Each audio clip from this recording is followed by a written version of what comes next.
सनमा कैसे कराई, सनमा कैसे कराई।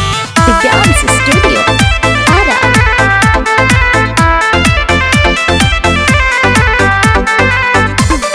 सनमा कैसे कराई।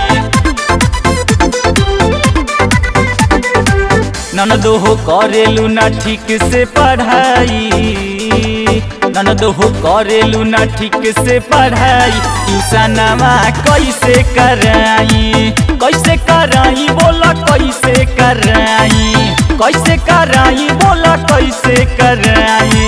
मास्टर जी ठीक से ना करेले कराई, मास्टर जी ठीक से ना करेले कराई। ट्यूशनमा कैसे कराई, ननदो हो करेलू ना ठीक से पढ़ाई। ट्यूशनमा कैसे कराई,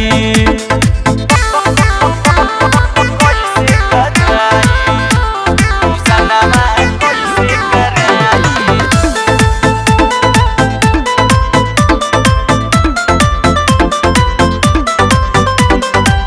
300 एंट्री फीस लागे ताहरे, तोहरे चलते हमर राजा जी बाहरे, तोहरे चलते हमर राजा जी बाहरे। 300 एंट्री फीस लागे ताहरे, तोहरे चलते हमर राजा जी बाहरे।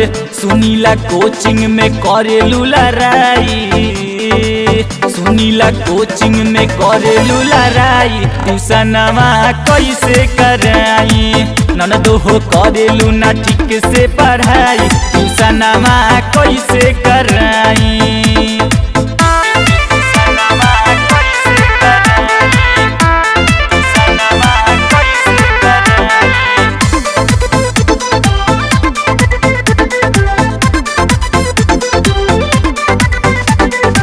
मनु सुधीर में तू झगड़ा लगैलू, राइटर दुर्गा के पागल बनैलू।